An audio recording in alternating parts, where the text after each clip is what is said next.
Hola, ¿qué tal? Les doy la más cordial bienvenida a una nueva temporada de Cartografía Escénica. Mi nombre es Ramón Verdugo y hoy me da muchísimo gusto conversar con Daimari Sánchez Moreno. Hola, Daimari, ¿cómo estás? Hola Ramón, muy bien. Muchas gracias por la invitación. Contenta de estar aquí contigo. Muchas gracias, gracias por permitirnos compartir este espacio donde buscamos justamente eso, acercarnos a las poéticas, es una ventanita a las poéticas creativas de las y los creadores aquí de la región.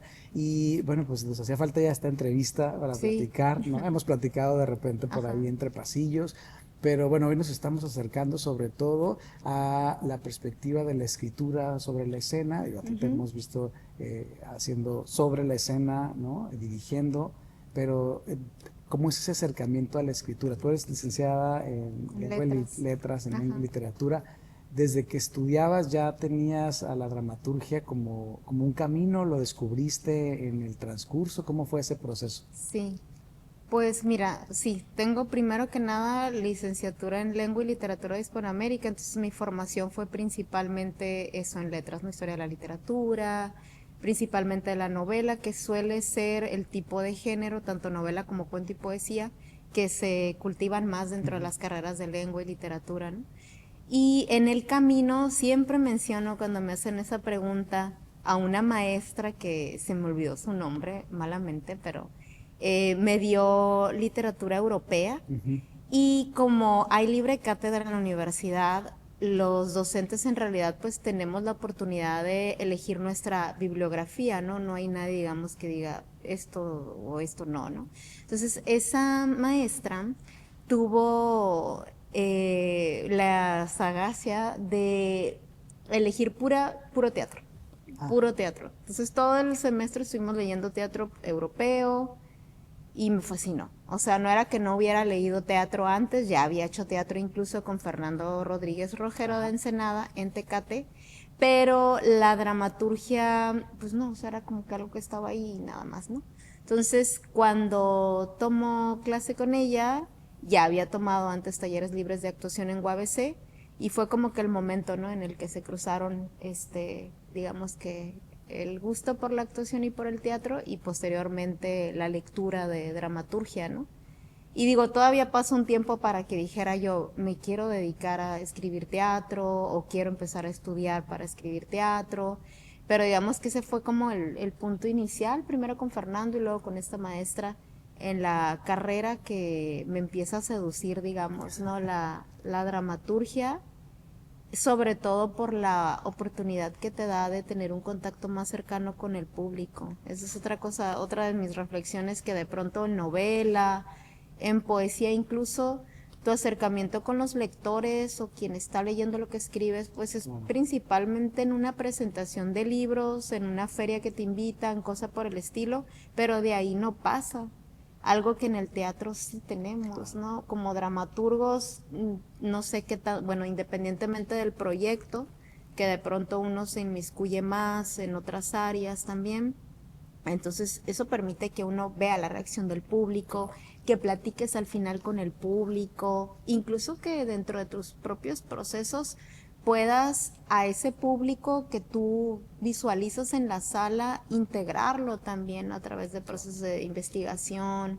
Entonces, creo que poco a poco ahí me fue seduciendo la escena, principalmente a partir de la actuación y ya después de la dramaturgia, porque ya me gustaba escribir, ya me gustaba contar historias, pero dije, bueno, este creo que es el lugar ideal para mí, por el contacto con la gente y por la oportunidad también de trabajo personal que te da la actuación. Siempre me ha parecido a mí maravilloso todo lo que puedes lograr internamente en cuestión de emociones, en cuestión de tu fisicalidad, de expresión, de apertura con el otro, de encuentro con el otro, tan humano que abre la actuación, que esos dos como caminos, ¿no? Claro.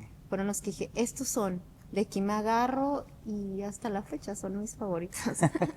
Ahí En te el teatro, encontraste, ahí ahí, me sí, te encontré. encontraste. Entonces, digamos que antes de entrar a la licenciatura habías tenido estos encuentros ya con el Sí, trabajo actoral, sí, pero es esa materia la que de alguna ajá, manera sí, te hace un guiño sí. ahí con el ojo y te permite como acercarte a la escritura.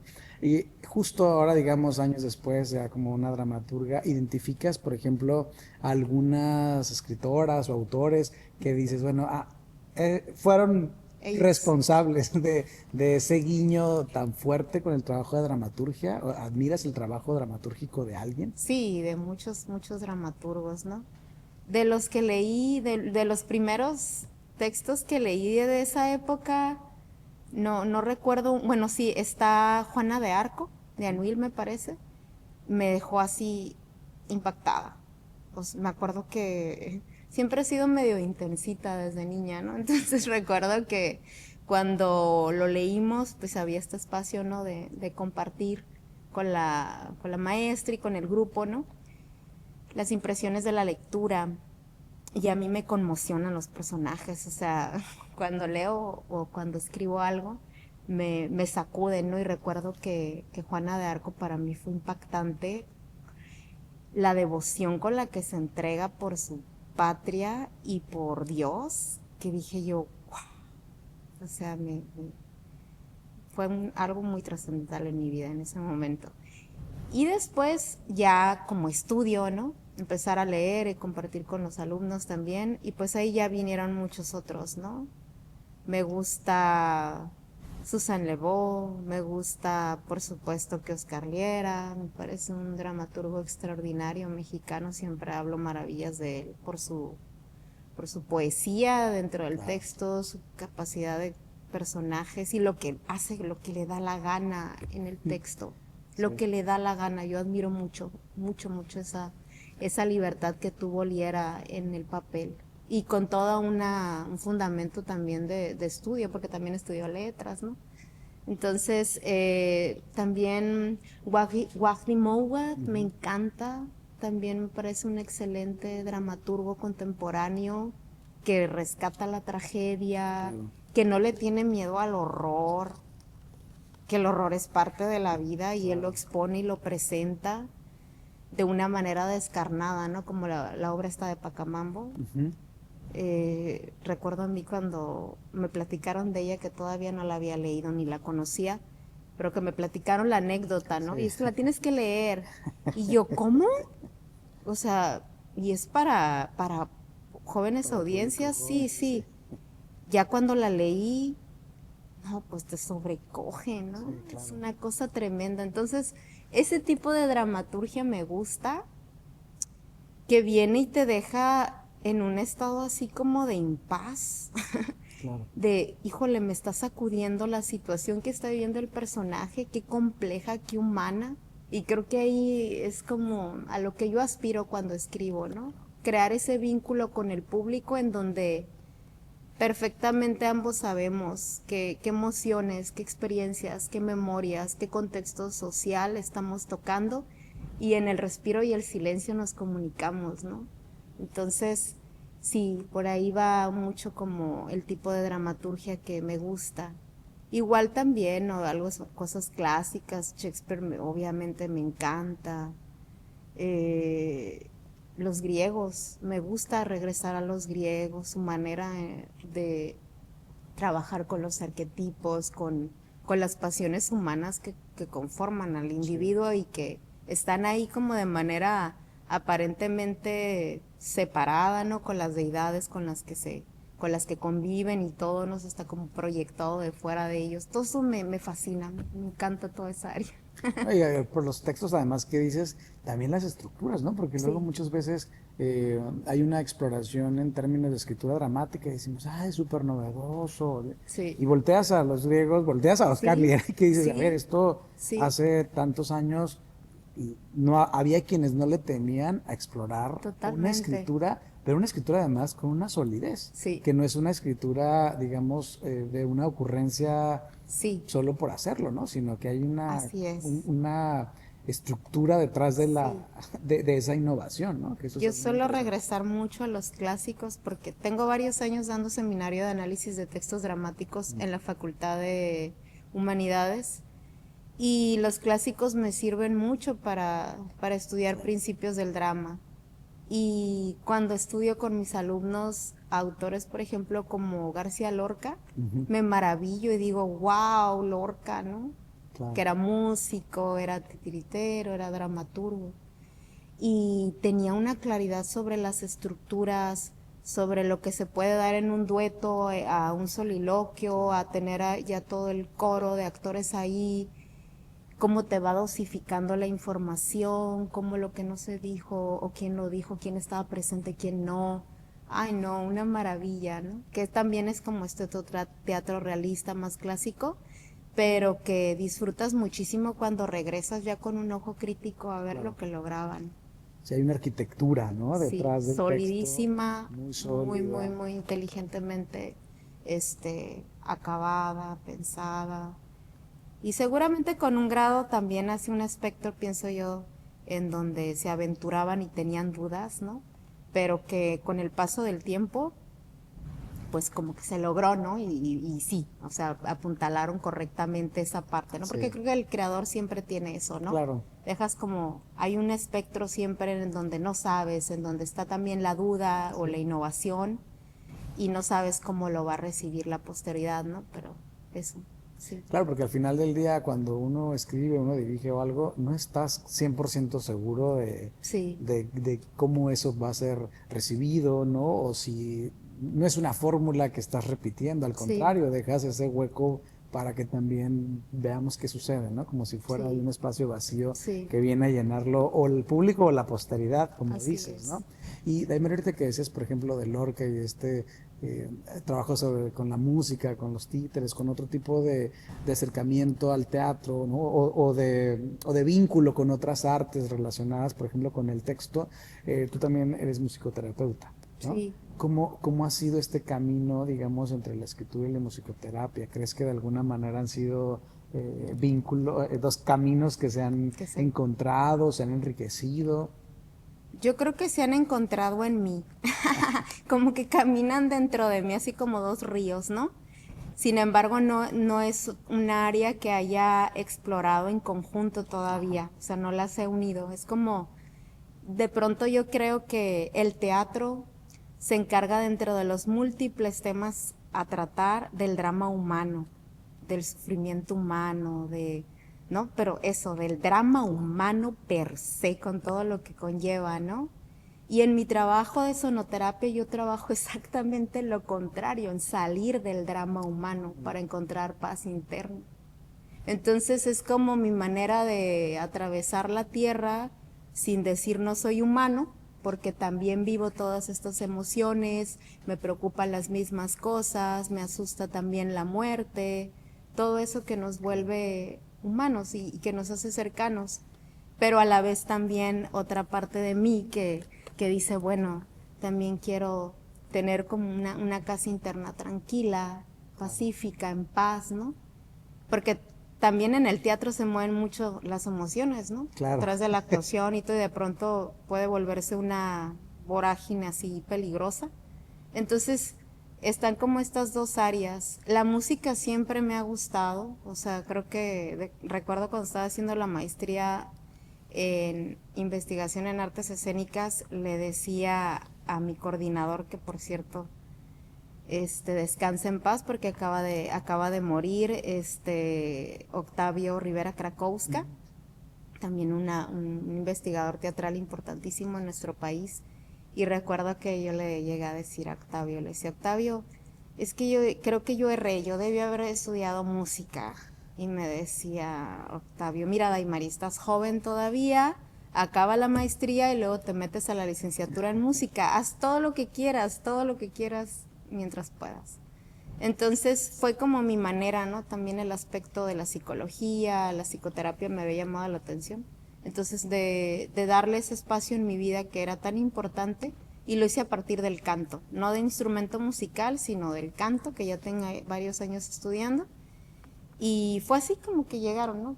están cercanas, a la vez no tan cercanas, ¿no? Pero a mí en lo particular me dan mucho equilibrio y Claro. mucha alegría interna. Sí, que no necesariamente es porque se combinen, sino porque confluyen, como dices, en ti, Ajá. ¿no? Como Sí, un sí, modo de sí. existencia, no Exacto, necesariamente como como una un yin combinación. yang, ¿no? Están así. Oye, de Mari, y en este camino de escritura, eh, digamos, de cuando empiezas tus primeros textos a los últimos textos, ¿has percibido, ha evolucionado tu escritura? ¿Tú has Sí. identificado una evolución en algún sentido? Sí, mucha. El último texto, no voy a dar muchos detalles de ellos porque lo quiero inédito todavía, pero me dio mucha alegría terminarlo. Lo acabo de terminar hace unas semanas y me dio mucha alegría ver mi crecimiento sobre estructura. Yo empecé a escribir un poco así sin saber, solamente leyendo y tomando clases de dramaturgia con Daniel Serrano por ahí Ujú. como en el 2010, una cosa así. Y bueno, y vimos un poco sobre estructura, cosa por el estilo. Pero la primera obra sí que me lancé a escribir fue así como, bueno, con lo que hasta ahorita he entendido, lo que he leído, pues va. Pero mucho desde la intuición, ¿no? Hubo cosas atinadas porque lo primero que escribí no le ha ido nada mal, sigue vigente. Pero ahora, que son 15 años después, Ujú. pues no, o sea, ya lo que antes me podía llevar mucho tiempo por no tener estructura, ahora lo puedo resolver Claro. mucho más rápido, con más claridad, más, sobre todo eso, solidez de, a ver, esto funciona aquí, esto ya no acá, el personaje acá, esto sí, ¿sabes?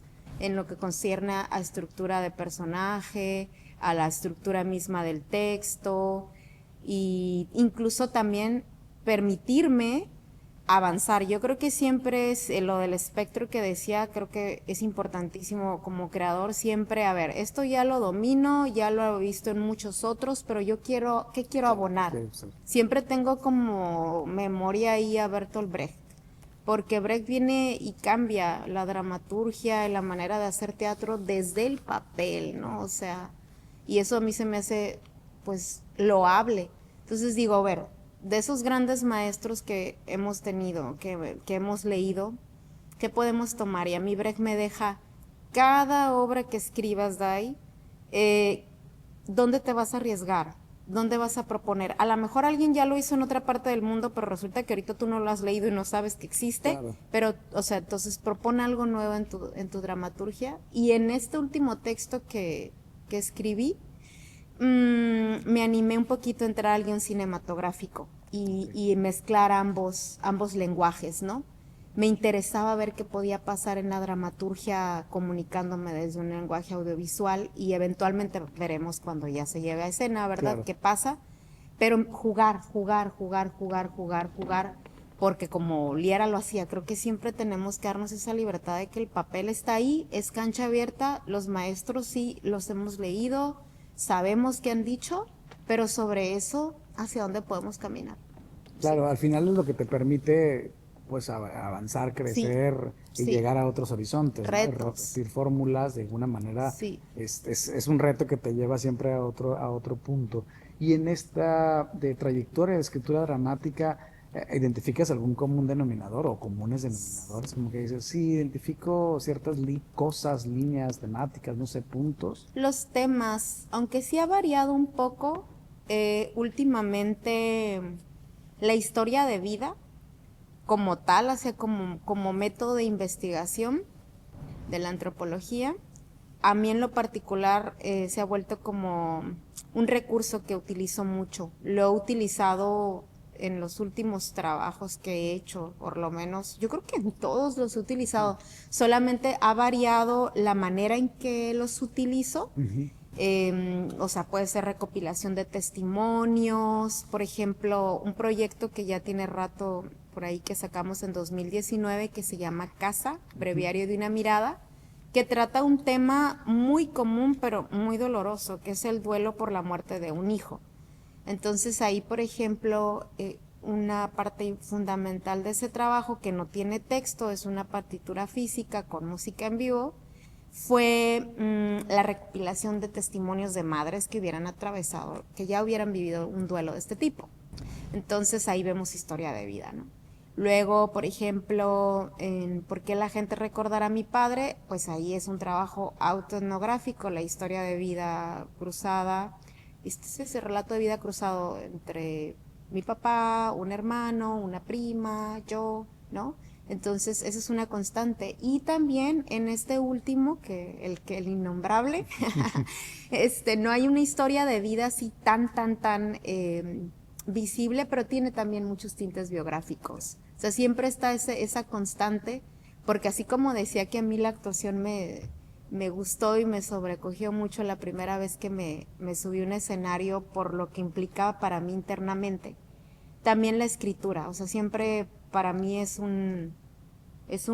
una arena, es un gimnasio, o sea, hay como toda una abolición y una serie de situaciones que vivo internamente cuando escribo, que me gusta estar ahí como, ¿no? En ese constante estímulo de lo que yo pienso, siento, de lo que veo, de cómo me coloco en el mundo, de lo que observo, cómo reaccionan, no sé.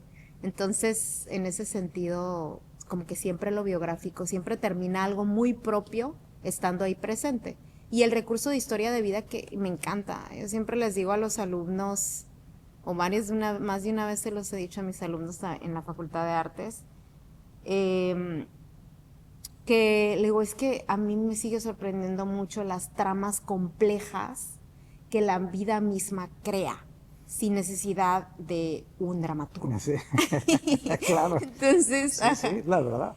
y yo a veces, yo soy gozo mucho cuando alguien cuenta su vida, no por chismosa, sino porque me parece tan sorprendente como todos los hilos, las coincidencias que se dan para que dos personas se encuentren, para que esa persona sea el hijo de fulanito de tal, que me puedo quedar así como maravillada, en estado así catatónico un rato.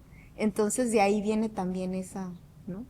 Ese gusto por rescatar la historia de vida para llevar a escena, ¿no? Como un poco así. Entonces eso sería una constante en cuestión de tema. En cuestión de estructura no, soy medio libre ahí y siempre procuro ponerme retos, como que cada proyecto siempre me pide algo en específico y yo lo voy encontrando.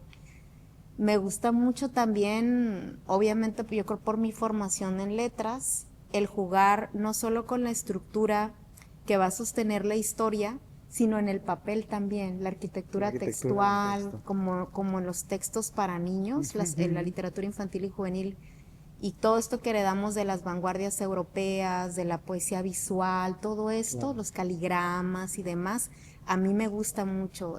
¿Por qué la gente recordará a mi padre? De hecho, fue algo que me permití explorar en el papel. Dije, a ver, yo quiero que las acotaciones estén claras para la actriz, porque es unipersonal para una actriz. Si estén claras, no porque yo le ponga una didascalia, sino porque el texto aquí está de este lado, acá está de este otro, está encontrado, aquí la palabra está con una caligrafía mucho más grande, entonces sabe que va con todo el arrojo, ¿no? Sí, sí, Entonces, eso también es como otra parte que me gusta mucho porque me gusta la poesía. También esa es otra parte, me encanta la poesía y es algo que también busco rescatar. Esa sería otra constante, el signo poético en la palabra, en el texto. A mí me encanta, o sea, es como, y sobre todo si el texto es así duro, regalar esas pequeñas como lagunas de belleza a través de la palabra en donde el espectador respire y diga, bueno, duele, pero qué bonito suena. Claro. Una cosa así, sí. Oye, Demary, y tú eres de Tecate, Sí. Baja California. Digamos, al vivir pues en un estado, ¿no? Que es fronterizo, que cargamos con tantas narrativas, ¿no? Esta parte del país.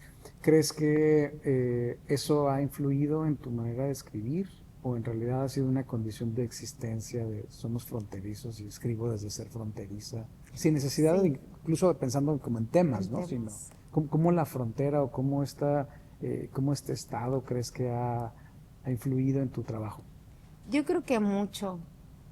tanto la frontera como este clima desértico que tenemos, que también creo que impacta en nuestra manera de ser. Siempre me ha parecido que a diferencia del sur, o sea, todos los países siempre se distinguen mucho en su flora, en su fauna y en su gente, entre sur y norte, ¿no? Claro. Entonces, yo siempre que viajo al sur, regreso al norte y veo las polaridades. Somos muy distintos, muy, muy distintos. Acá a mí el norte siempre me ha parecido más agreste, más duro, ¿no? Y aparte teniendo un vecino tan complejo, con tanta discriminación, con tanto racismo, violencia, pobreza y tantas cosas que sabemos que se viven aquí en frontera, que creo que a mí en lo particular me ha hecho muy humanista, me ha hecho muy sensible sobre el prójimo. Y de hecho, mi primera y segunda obra hablan sobre migración. La segunda, que es un poquito más conocida, Are You Bringing Something from Mexico, habla sobre la realidad de los latinos, de los mexicanos que logran cruzar hacia Estados Unidos y qué pasa cuando están allá, ¿no? O sea, qué pasa cuando están en el gringo. Muchos quedan en la cárcel, otros mueren. Y bueno, sí, sin duda el ser de frontera me sacude, ¿no? Siempre he tenido una relación con Estados Unidos compleja porque soy de familia que nació en Caléxico, de manera que mis hijas son nacidas allá, igual tengo residencia americana y todo, pero hay algo que mi corazón nunca, o sea, no he podido, ¿sabes? O sea, sí, voy, hago cosas y regreso. Entonces sí, determina mucho mi escritura, sobre todo en la mayoría de mis trabajos siempre hay la presencia de algún personaje que esté en algún estado de marginación por raza, por condición económica, y todo eso pues viene de ahí mucho, ¿no? También pues soy de familia migrante, así que sí, por más que quiera escapar a que a lo mejor no es el tema, pero está siempre presente. Está presente. Y ahorita que decías justo de siempre hay un personaje que está en un punto particular de vida. Cuando escribes, ¿hay alguna, o reconoces ciertas motivaciones constantes? Es decir, hay un tema, es partes de un personaje, no sé, hay alguna historia que te interesa, lo escuchas, no sé, ¿de dónde parten tus creaciones? Sí, ahí siempre también, ahorita recuerdo otra vez a mis alumnos, ¿no? Que hay otra frase que les digo, chicos, el escritor cuando se sienta a escribir ya escribió, ¿no? O sea, porque ya algo lo atravesó, ya una historia, una imagen, algo pasó ya y empieza a estructurar. Entonces, yo procuro vivir mi vida siempre abierta a lo que está ocurriendo en mi entorno y cómo reacciono yo emocional y mentalmente a ello. La gente con la que convivo también, lo que veo en la calle, lo que leo, a mis alumnos, a mi madre, a todo mundo. Siempre para mí son como estoy siempre observando, escuchando. Y de pronto siempre en ese océano que es la vida, siempre aparece algo que me sacude. O sea, a veces son procesos más largos, ¿no? Y digo yo, sobre esto tengo que escribir. O sea, no hay modo de que yo me escape. Y siempre se unen varias condiciones entre mi propio desarrollo humano, mis propios intereses escriturales, mi contexto social. Siempre estoy observando qué está pasando en el entorno. No me puedo desligar nunca de donde vivo, de lo que escucho, de lo que piso, de lo que le escucho a la gente, ¿no? Entonces, si uno está todo el tiempo abierto a recibir, no hay manera de que no llegue la historia. Are You Ringing, por ejemplo, recuerdo que surgió porque cuando existía el Blockbuster, no, mentira, sí existe el Blockbuster, pero no la vi por primera vez ahí, un documental, ¿no? Que se llama Mi Vida Adentro. Lo veo de Lucía Gajá, me parece que se llama la directora de Guadalajara, lo pasan en Canal 22 y yo quedé así después como en un estado así pues muy conmovida por la historia que se cuenta en ese documental de una mujer que ya salió, me parece, Rosa, ¿no? Pero le dieron cadena perpetua básicamente por una acción de racismo en Estados Unidos, ¿no? Cuando yo la vi, recuerdo que dije, yo tengo que escribir algo sobre esto, qué infamia, o sea, no podía creerlo, ¿no? Entonces siempre pasan cosas así. Una amiga, mi amiga Vania Cárdenas, me dice, ay, Day, escribe cosas que no nos hagan llorar. Y le digo, bueno, es que a lo mejor va a venir una segunda etapa en la que ahora voy a dedicarme a la comedia, le digo, Pero pero, mientras, pero ahorita le digo, no puedo no escribir sobre lo que veo que nos está sacudiendo como claro. humanidad. Entonces, siempre vienen de estímulos diversos, pero siempre viene del entorno que me abraza y que yo abrazo para poder encontrarnos en el teatro y hablar de lo que como humanos nos mueve y queremos dialogar, aunque sea con los ojos, ¿no? Claro, pero finalmente es un estímulo que te atraviesa, porque puede venir de distintas fuentes, pero por lo que me dices, te atraviesa y Sí, ahí es donde digo, ya empieza no ese puedo proceso. parar. Exacto, como Sí, ya me atravesó, ya necesita sí, salir, ¿no? Y me sí, parece que también eso es muy interesante porque al final muchas veces creo que sobre todo cuando alguien empieza a escribir, cree que la idea va a venir como de, está buscando las buenas ideas, ¿no? Como de, ay, claro. ¿de dónde está la buena idea? ¿De qué puedo escribir? Y se nos olvida que hay tantas cosas que nos están atravesando y que están ahí exigiendo Sí, casi ser dichas en la escritura o en la poesía o en la sí, danza, qué sé yo. sí, Y es exacto. tan valioso, ¿no? Sí, Identificarlas, ese exacto. proceso. Creo que aparte también es un ejercicio importante que todo creador tiene que hacer, ¿no? Y no se queda en el solipsismo, ¿eh? Porque podría escucharse como, bueno, lo que a mí me atraviesa y voy y lo expongo. No, Claro, porque no es algo que no pertenezca a un todo, o sea, sí. es parte de un contexto. Yo misma formo parte de ese contexto, ¿no? Y así como hay otra frase que también les digo a mis alumnos de los poetas, ¿no? Le digo, el poeta es aquel que permite que en él todo suceda, ¿no? Y les digo, oye, imagínense la metáfora así de un poeta, una metáfora visual, que está acostado sobre una piedra y permite que igual el sol le queme, que el aire lo toque, que, ¿no? Y sobre eso escribe. Es como una especie como de canal, por decirlo así, y le da voz a mucho, ¿no? Le da voz a mucho, a muchas cosas que podrían estar, o que están planteadas, pero desde otros lenguajes que no son el arte. Y hay algo que tiene el arte, ¿no? Que lo mueve a uno, que lo sacude, que vale la pena seguir haciéndolo.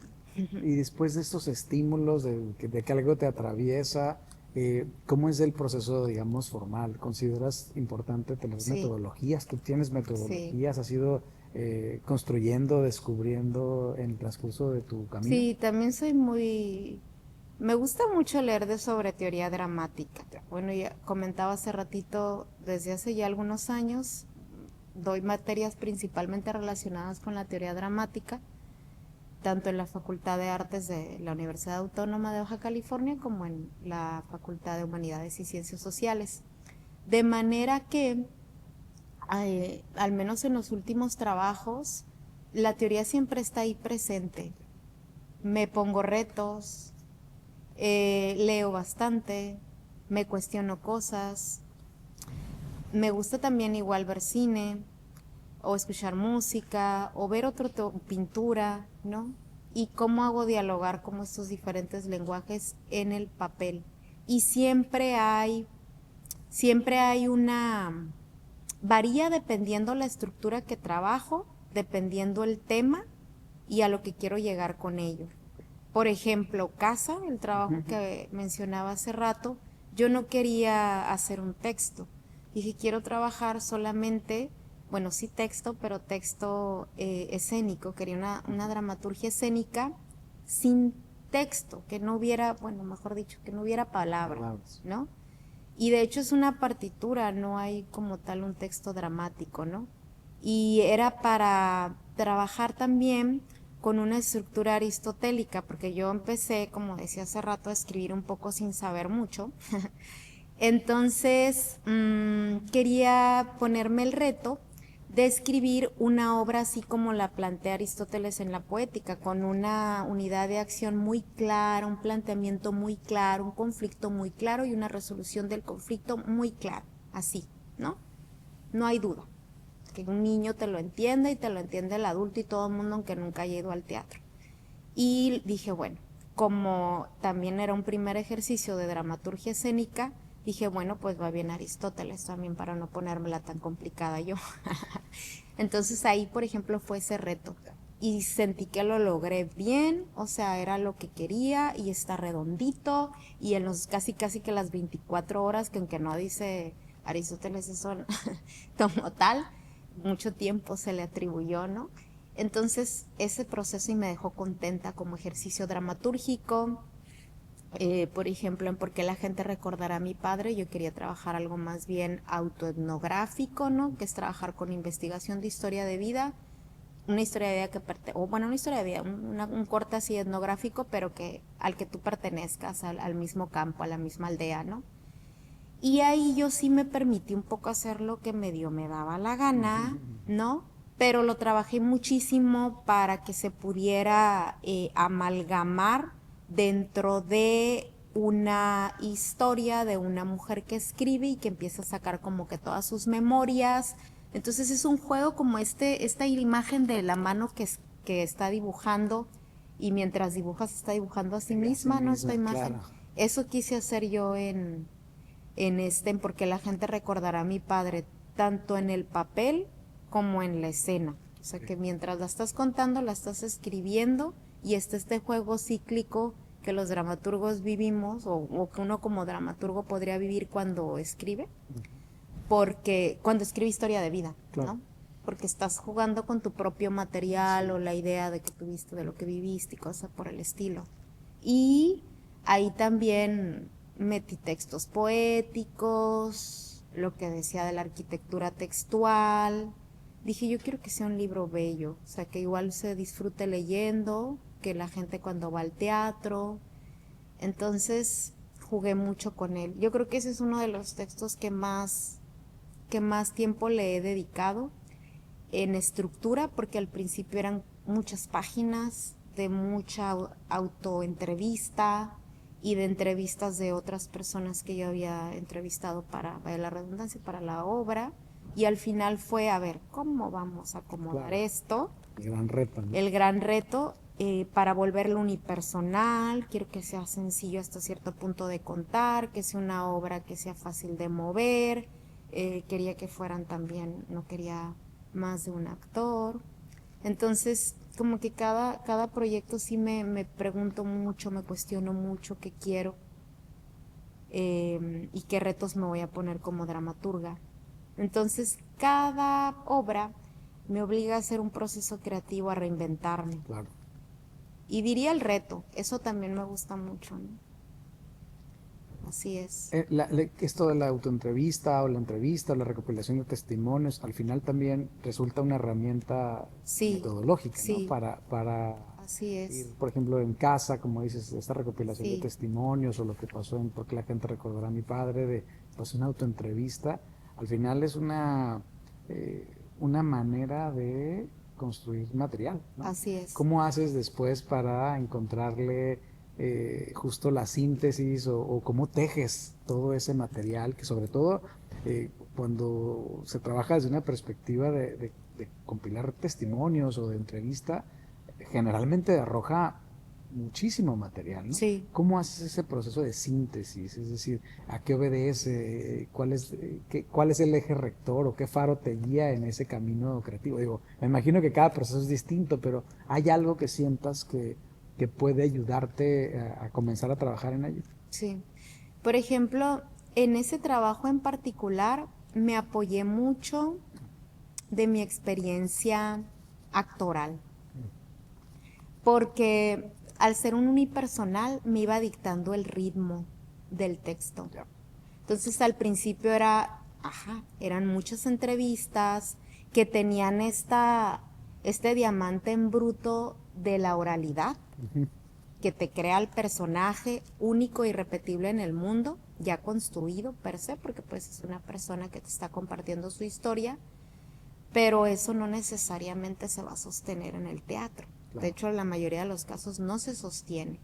Entonces ahí había mucha entrevista, entonces lo que hice fue, sí hay partes ficcionalizadas. Digo, bueno, esto de la ficción también es como, ¿no? Hay una entrevista que me gusta mucho de Mario Moncada en donde dice, es que desde el momento en el que ya la estás escribiendo, contando, ya no es historia de vida así objetiva, ya es ficción. porque es tu perspectiva de los hechos. Entonces, yo ya como que me desembaracé de eso, me sentí libre y dije, ay, bueno, aquí la vamos a mover aquí, acá, allá, allá. Y insisto, regresé mucho he trabajado también como narradora oral y como actriz. Entonces, cuando trabajas como narradora oral, tú conoces el tiempo, los periodos de atención, cuánto te duran los silencios. No sé, hay como un entendimiento del diálogo que creas como artista escénico con el público, que de manera que cuando empiezas a escribir tú ya sabes hasta dónde va a dar ese diálogo, dónde tiene que haber un cambio, dónde ya se te está la escena quedando en un impas, ¿no? Y se te va a venir abajo en escena, ¿no? Entonces, en ese caso, ese fue principalmente mi guía. Okay. Híjole, fue una depuración de mucho tiempo, mucho. O sea, sí, reescribir, reescribir, reescribir. Es más, al grado de que cuando ya la montamos, le quitamos todavía más escenas. Del texto que ya habías escrito. Y nos dio una hora, o sea, o sea, el montaje tiene una duración de una hora, pero sí, le quitamos más y más y más y más hasta encontrar, a ver, bueno, esto claro. Queda, ¿no? Como de todo esto le vamos a, como decía Aristóteles, ¿no?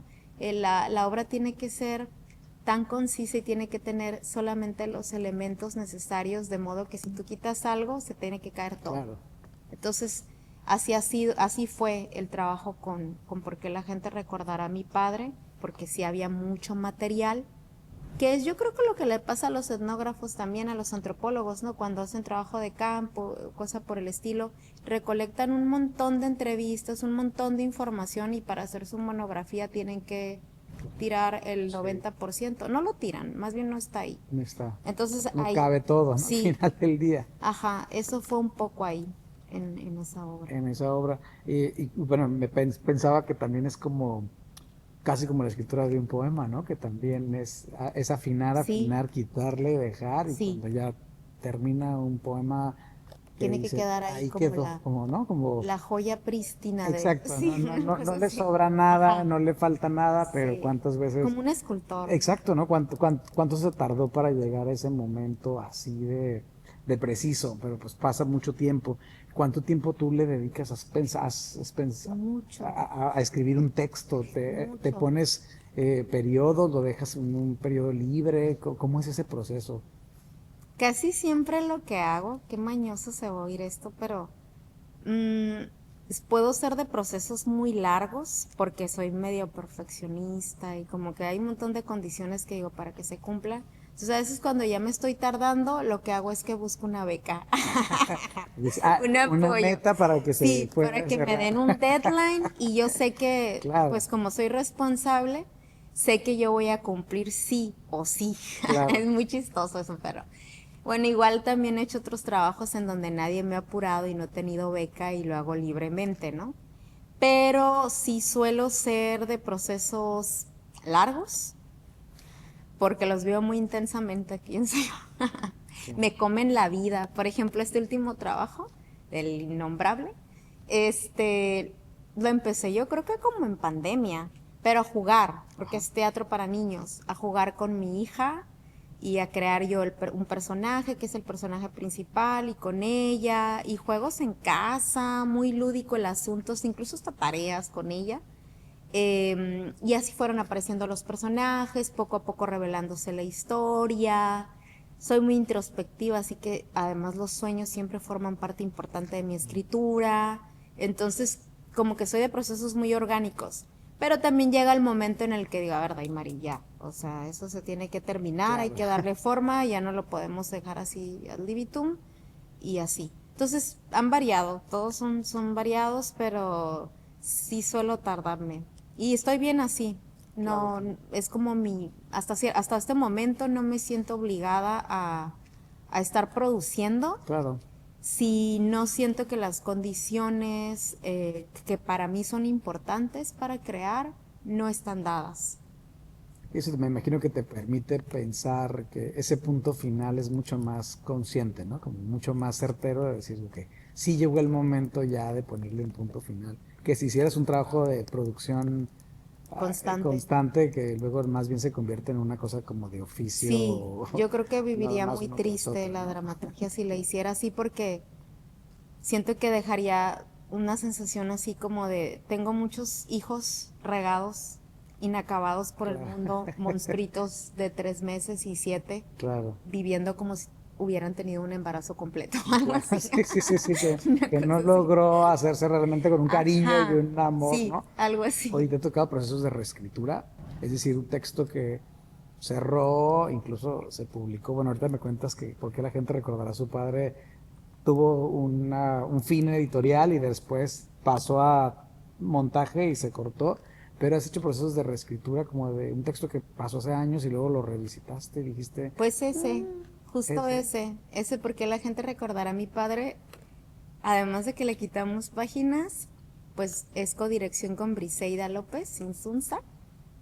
Y me acuerdo que le dije, Bris, ¿sabes qué? La primera página, que es con lo que arranca el texto, con lo que arranca la obra, ya no, o sea, como es historia de vida, trabaja desde el yo, lego, ya eso ya es caduco, o sea, como que pertenece a la época en la que lo escribí y ya nos está separando unos años y volví a reescribir desde otra mirada.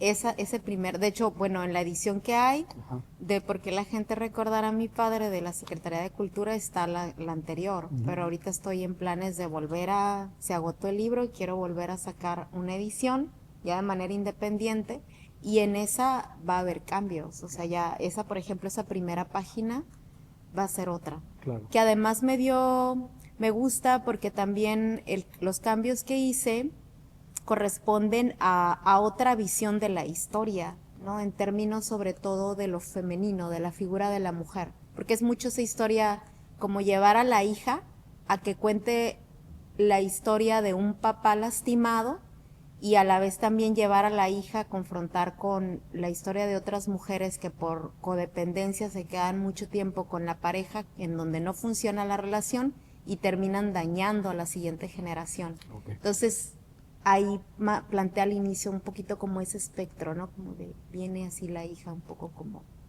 este, como Antígona será, como a decir, a ver, aquí están pasando cosas que no están siendo funcionales para la evolución, ¿no? De mujeres y hombres en este planeta. claro, pero porque estás en otro lugar, ¿no? Eso es interesante, que tú te Sí, reconoces en otro lugar y también hace rato que decías de la novela y la poesía, que sí, es diferente tu relación si tú escribes novela o poesía con un posible público.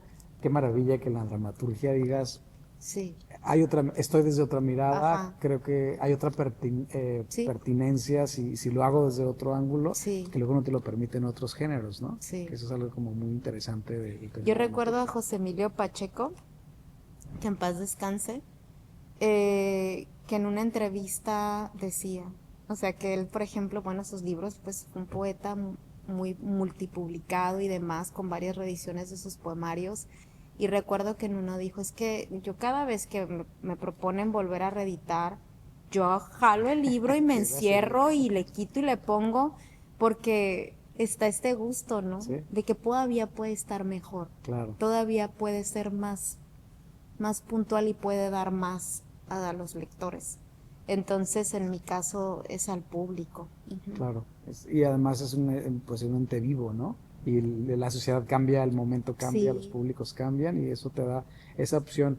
¿Y cómo, por ejemplo, por qué la gente recordará a mi padre, haces un trabajo de codirección, ¿no? Es decir, también escribes y luego estás desde otro ángulo. ujú, ¿Cómo ese u otros procesos, cómo conviven tu yo dramaturga con tu yo directora o con tu yo mirada escénica? ujú. ¿Se ponen de acuerdo y dialogan?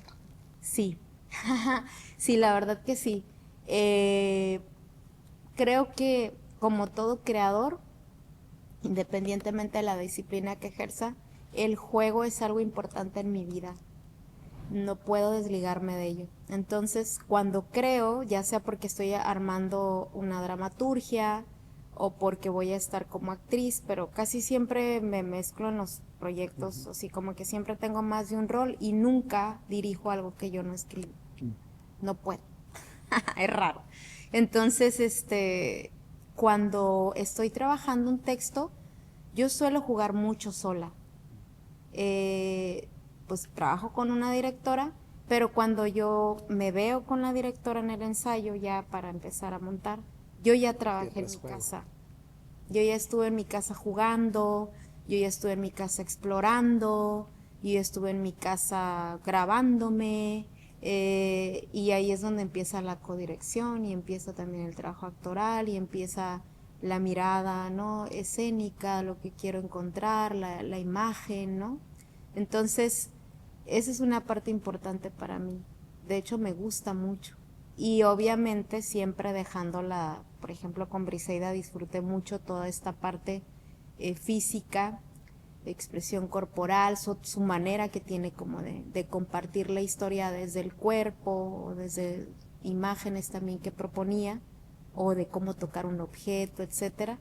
Y me gusta mucho también esta otra parte colaborativa que tiene el teatro, en donde mi mirada se encuentra con la otra. Claro. Y es lo que le llevamos al espectador.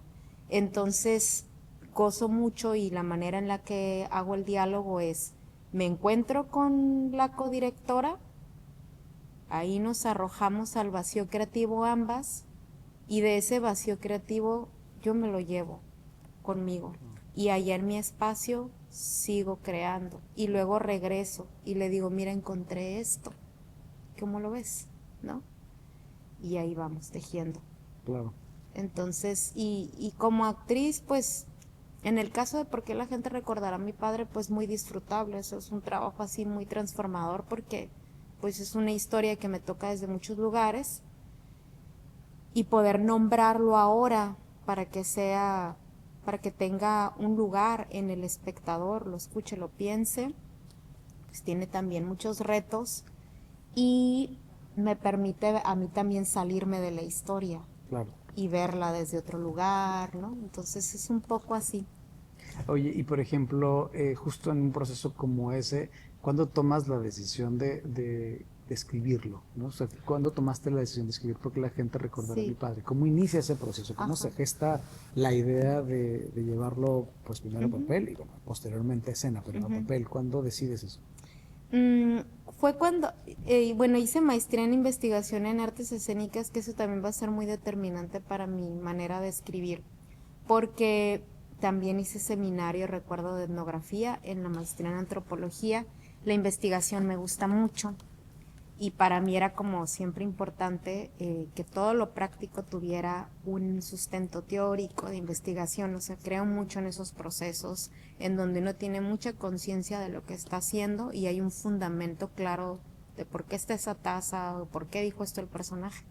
Entonces, cuando estaba haciendo la maestría en Veracruz, tomé un seminario con la doctora Chada Hilarios, que era de signo poético en la escena, pero también ya tenía mucho sesgo de toda su poética de teatro de objetos documentales. Disfruté muchísimo su seminario maravilloso. Yo soy seguidora de Chada Hilarios. Entonces, me traje como muchas reflexiones en torno a mi propia metodología, y ahí empezó a aparecer la idea del laboratorio de etnografía de la memoria llevado al espacio escénico, que es un curso que yo imparto, curso que imparto en la Facultad de Artes para investigar historia de vida para ser llevada a escena. Entonces, primero fue como el laboratorio y la idea de poder armar un tipo de curso así, en donde yo les pudiera dar lecturas que pertenecieran a la antropología y poder guiar procesos inspirados en historia de vida para llevarse a escena, ¿no? Entonces, primero apareció ese lab, y en el camino dije, bueno, si yo voy a dar un laboratorio así y voy a guiar a otros, pues yo tengo también en algún momento que escribir algo, ¿no? O sea, no nada más los demás.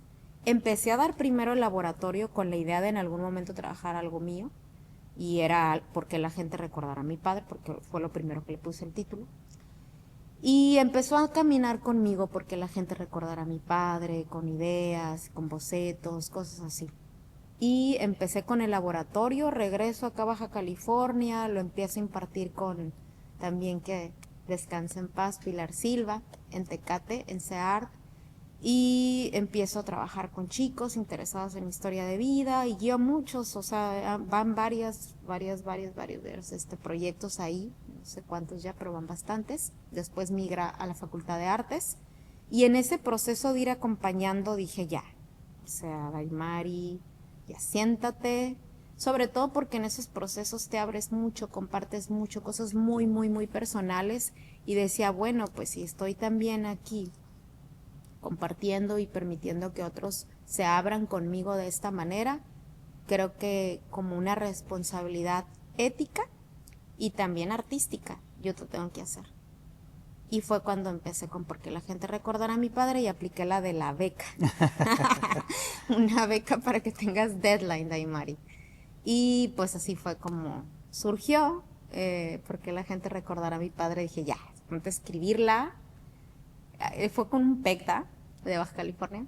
Y me acuerdo que la acabé y la obra era muy diferente a lo que está ahorita. La seguí tallereando mucho, mucho, mucho, mucho. Y ahí luego empecé a enviarla así como a convocatorias, a ver cómo le iba. Y ya después salió hay una oportunidad de publicarla aquí en el estado. Entonces es un poco así, un poco fue con ella obligarme por ética Claro. y también porque sabía, la sentía muy necesaria. Considero que es una obra que tiene pertinencia social y pertinencia para mí también. Claro, claro, y además me parece bien bonito también pensar en cómo al momento de que tú impartes este laboratorio, de decir, bueno, también yo, cómo hace eco en mí, ¿no? Cómo no Sí, queda en un asunto de te voy a dar ciertas herramientas, sino que también las habitas. sí, Y de habitarlas, pues sí, hablas desde otro punto, ¿no? sí. Desde otro ángulo. ¿Cómo ha sido este proceso? ¿Cómo fue el proceso de escritura para ti? ¿Por qué la gente recordará a mi padre? Además de este proceso de, digamos, ya después de la beca y de haber hecho ese primer ejercicio, ¿no? Dramático, ¿qué cambió de esa primera a ese texto que ya publicaron en el Estado? Sobre todo lo que comentaba un poco hace rato en relación a la estructura y la honestidad. Creo que también cuando uno escribe con historia de vida, con biografía, digo, existe el biodrama, el teatro testimonial, hay sus variantes, pero a mí me importaba mucho también la honestidad. Decía, bueno, si me voy a subir a escena a contar una historia, pues no voy a contar mentiras, ¿no? O sea, Claro. está crudo. De pronto a veces uno le teme a la imagen pública, le teme a no ser lo políticamente correcto, ¿no? Suficiente, y tantos detalles. Entonces, en esa primera fase, recuerdo de la beca, yo tenía muchas páginas de un personaje muy victimista y cómo sufre y cosas por el estilo. Y también tenía muchas, pues, páginas y páginas de entrevista y audios. Entonces, fue decir, a ver, antes de llegar a lo de la estructura, realmente qué quiero contar. O sea, realmente qué es lo que me interesa que la gente se lleve aquí. Okay. O sea, cuál es el público al que quiero llegar. Cuando salgan de la sala, qué me interesa que vayan sintiendo o pensando. Y ahí fue sobre todo yo creo como el ejercicio de desnudarse y hacer a un lado al ego y decir, a ver, esto yo así lo viví, así lo sentí. Y he visto situaciones así, ¿no? Porque habla sobre la historia de vivir con un padre con adicción al alcohol y después al cristal. Uh-huh. Entonces, fue sobre todo ese ejercicio de quitarse la máscara Claro. en el papel. Y en ese ejercicio de quitarse la máscara, pues uno como escritor, pues suele a veces perderse en las palabras, en la retórica, en decir mucho y no decir nada, ¿no? Entonces fue limpiarlo, Claro. donde era adorno, donde era estructura lingüística, para que quedara algo crudo. Y el texto es crudo, la gente suele decírmelo muy seguido. Es un texto crudo, pero que tiene también esos detalles de signo poético. Y es crudo por eso, porque no está maquillado, no es una realidad maquillada, está así, está dolorosa, está cruda. Y la vida también es así. Y si uno sigue viviendo y le sigue encontrando belleza a la vida, pero la crudeza no deja de estar. Claro. Entonces fue mucho eso. Eso fue, creo yo, el gran salto que dio el texto de cuando yo concluí la beca a después enfrentarme con él, Compartí mucho con Dorte Hansen también, que es también otra investigadora y dramaturga importante en nuestro país, alemana y ya aquí repatriada en México. Y Dorte y yo también estuvimos en ese tiempo, me acuerdo, conversando mucho. Ella también estaba trabajando en ese momento un texto también con historia con papá. Y fue muy rico también pasarle texto a Dorte y recibir sus impresiones, ¿no? Como dramaturga, y aparte Dorte como buena alemana es así como muy, muy puntual y no tiene pelos en la lengua, ¿no? Que es muy amorosa y muy bella. Tampoco tiene pelos en la lengua para decir, a ver, esto no está funcionando, o sea, replantéate tu labor como dramaturga. Entonces, sí, fue como ya tengo esto, ahora sí, destruyanlo. Claro. Destruyanlo para ver cómo lo puedo mejorar. Y así fue. Entonces ya al último quedó un texto así. De hecho, me viene mucho a la mente una reflexión de una alumna también que nos ha acompañado un par de funciones, Dalia, que nos ha tomado fotos también. Y Dalia en una presentación me gustó mucho que lo que comentó, en una presentación del libro decía Dalia, es que me gusta el texto, dice, porque me conecta con emociones fuertes, es triste, es crudo, es violento a veces, pero a la vez es bonito, dice. Entonces es una cosa como de no para de decir eso, pero a la vez me gusta como lo estás diciendo. Cuando la escuché, dije, yes, eso era lo que yo quería cuando estaba escribiendo, eso era lo que yo quería, porque siento que la vida es así. Claro. La vida es polar, es así, ¿no? O sea, igual pues podemos estar tú y yo aquí bien contentos y ahorita salgo, atropellan a un hombre ahí y me toca verle las tripas de fuera y yo voy a decir, lo voy a querer ayudar y voy a sentir el golpe en mi estómago, pero igual voy a llegar a mi casa y voy a disfrutar de una noche a gusto con mis hijas viendo una película. Sí. Así es la vida. Entonces yo quería que porque la gente recordara a mi padre, la gente cuando estuviera ahí lo alcanzara a ver. Claro. Incluso como dices, en los momentos que, que comúnmente les llamamos de crudeza o de dureza incluso, pues también finalmente nos conectan porque todos en algún momento pasamos por una situación de esa naturaleza, pero no por eso deja de ser o puede dejar de ser una cosa bella, ¿no? Sí. O poética, que al final yo creo que ahí está el fin del arte, ¿no? Sí, ¿no? Como la película de Verlos con eso. La vida es bella, ¿no? Ajá, claro. Que está bailándole y cantándole a su niño en el campo de concentración. En ese lugar tan fuerte, Sí. ¿no? Y que bueno, justamente creo que es el ejemplo más claro de cómo uno puede hacer convivir esas dos cosas, esa cosa catártica finalmente, Sí, que decía. smile, como decía Chaplin. Así Sí. es. Bueno, pues Daimari, muchas gracias por compartir esta conversación, las metodologías, los caminos. Muchísimas gracias. Un placer. Muchísimas gracias y muchas gracias. Nos vemos en una próxima emisión.